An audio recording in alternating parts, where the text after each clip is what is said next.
On today's video, Kingdom 634 went up into a civil war as an alliance migrated in, and all of a sudden, all promises were broken. In this video, we're going to talk about the subject of migrating into a new kingdom, the risks that come with it, the dangers, and the backstabs that can happen along the way, because it's not a simple process, and a very, very small misunderstanding can lead into massive wars like this one. So sit back, drop a like on the video.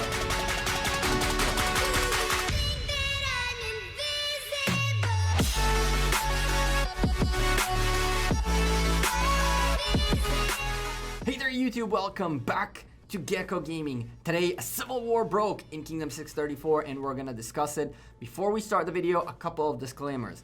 First and foremost, only one of the two sides I managed to get in touch with, and out of that one side, one individual talked to me, explained to me some parts of what's going on. This is not necessarily 100% the capital T truth that was written by the gods and by whatever the heck not. So before you guys go down below in the comments and start smashing me for not knowing the full story, I'm telling you right now, I'm telling you what I know, and it might not be everything, but this is what I was told, and I got a few conclusions out of that one. And before we start though, I am a sponsored content creator by Rise of Kingdoms. If you enjoy the content, consider subscribing to the channel down below. We got a couple more Civil War videos coming up, tons of war content, strategy, and all that good stuff. We also stream twice a week, Saturdays, Wednesdays, 4 p.m. UTC. Consider subscribing to the channel. Welcome to all of you new viewers. I hope to earn your subscription today. Okay, so I'm not showing you guys who the alliances are in here because it's really irrelevant. These RAAA, something like that, these are alliance people. They essentially migrated into Kingdom 634. They're a brand new group of folks who migrated in and are trying to, establish themselves in their new home. Turns out that the alliance that they're fighting, being the dominant alliance in this kingdom, from my understanding, didn't fulfill certain promises that were meant to happen for this alliance coming into 634. I don't really know what the promises are. I was told that there were some agreements that were made before this group of folks made it into 634, and all of a sudden when they got there, it wasn't exactly the way it was supposed to be, and this caused a massive issue which led into the Civil War. Now, this Civil War was kind of contained. It was pretty much these guys around their central fortress, which is all the territory they have, and the pass that's next to it, which they were rallying. It seems like maybe they got locked out of Zone 3 or something like that. And this brings a good subject for us to talk about while we enjoy some of the fighting happening in the background. When you migrate into a new kingdom, there are a few things that go into the process of migration. If you are migrating alone, then you join an alliance, but sometimes alliances move as a whole. And for alliances to move as a whole, a lot of things need to be taken care of behind the scenes in the target kingdom that will guarantee the success of the coming alliance and it integrating properly within the kingdom. I can give you a few examples off the top of my head. We're talking about a shell alliance. For example, if you're a top tier alliance looking to migrate to a new kingdom, you're not looking to start a brand new alliance without tech. You want to have a shell alliance which you can take over, get yourself R5 in that alliance. That alliance is already in that home kingdom, the brand new kingdom, in the target kingdom. It's maxed out on its technology. And it might even have a little bit of purchase levels, a little bit of gift levels. I can tell you that I know of alliances who migrated as a whole to new kingdoms, and as part of their requirements, quote unquote, and we'll call it requirements, was that they'll have a shell alliance with max tech and at least gift level 20 something, for example. Those are bigger alliances in bigger kingdoms and things like that. In this case, I don't know much beyond what I told you.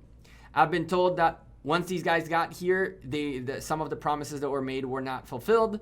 I didn't see this alliance right here, the Red Alliance, is like a low gift alliance, I believe. It's like an alliance that they just created. They dropped a central fortress. They were given like a bad shell, I think. And I'm assuming that they wanted territory in Zone 3, which they didn't have, and all that good stuff. So But this is not a small alliance. These guys have 70 million, 100 million power player. I believe there was one 100 million power player, one 90 million power player, a couple of 70s. They're not like 10 billion power alliance, but they do have some strong players within it. And this doesn't necessarily mean that 634 are liars and cheaters. That's not the point of this, because we truly don't know what actually happened. There could be a very, very simple misunderstanding that caused a massive issue for no reason. There could be another reason why the promises were not fulfilled. Maybe the promises were fulfilled, but it wasn't enough. And so I'm not coming here to say 634, don't go there. They're not gonna give you what they told you, right? That's not the point of this. And if that's what you take out of this video, then that's on you. We're just using 634 as an example of a situation that could happen. A realistic situation that could happen is that you find yourself with your group of friends in a kingdom where your integration isn't as great.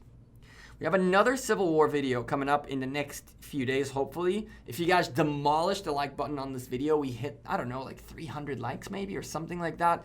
In the next couple of days, it'll tell me that you guys are really looking forward for it, and maybe I'll release it earlier. I don't know. The video is going to come out. I'm not saying you got to like the video for it to come out, but there are priorities that I got to get through. There are a couple of Lost Kingdoms that I still have yet to make videos of.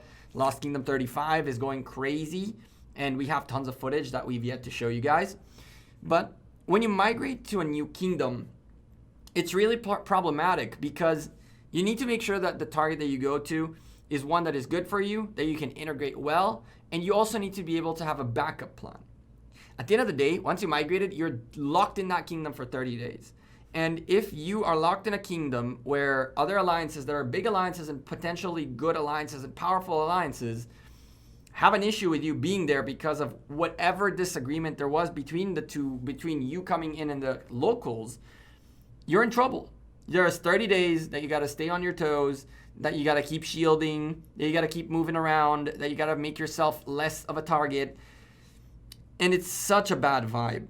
It happens. I promise to you it happens. I know of multiple people who for 30 days had to shield and used every single shield they had to just essentially stay shielded for 30 days, and then they dipped. I know full alliances that went through the same process of groups of people and things like that. Unfortunately, there's no way to really avoid this. The only way for you to make sure to diminish the likelihood of this happening is by doing a few of the following things. First of all, if you're coming into a kingdom, you have to have something to offer to that kingdom more than just be part of it. And that is your leverage, essentially, in case of a situation arising like this one. Having leverage is not easy, because more often than not, the leverage is power or is a big spender or something like that can come into the main alliance and help out or stuff like that. But really, the number one thing that I think that anyone can do to guarantee themselves a good situation is having friends and people you know inside the local community that'll back you up no matter what. And so if you're migrating to kingdom, I don't know, 59, for example, and you know that you have a friend in there, someone who you know from other kingdoms, someone that you met on Twitch chat, on YouTube chat, on Twitter, on Facebook, wherever, on Discord, wherever you found them. And you guys have been talking, you know that they're someone who you can trust. When you migrate in, that person will have your back. That person will be the local person to be like, hey, this guy's good. I've talked to him. I've taken care of this. All of this is all right. Let's have him as one of our own. And the same goes for kingdoms and full alliances. If you're going to bring in your full alliance, you need a full alliance within the local community to back you up. If things go bad, that local alliance's name is on the line as well, and so they have a vested interest in making sure that things don't go bad. And on top of all that, if they're an alliance such as, for example, a kingdom that has 3 dominant alliances, if it's one of the 3, then you're not going to want to cause imbalances within the kingdom. So the other 2 will have an easier time accepting you and allowing your transition to be better, just to not cause issues with the 3rd alliance where the 3 of them have been running this kingdom for a while. The bottom line is this. Unfortunately, these guys migrated apparently into the wrong place. I don't know what happened here. I tried to get in touch with the 2 alliances fighting in here, and I'm sure that once I make this video, everybody's going to come out of the woodwork saying either I didn't get in touch with them, or I didn't message them, or I would have definitely given you information and all that good stuff. But you guys see this after, right? After I made the video. And every single time when I'm recording, I try to get in touch with people within that kingdom to understand the story better. I had one person answer, and that one person was super kind, explained to me how he saw things, what he understood, what he was trying to figure out. He asked questions for me, and that's what I understood from him. Was he completely lying? Maybe. Did he come up with a random story? Maybe. I don't know. But it was good enough of a story that I feel like it's a good point for you guys to remember and for us to discuss.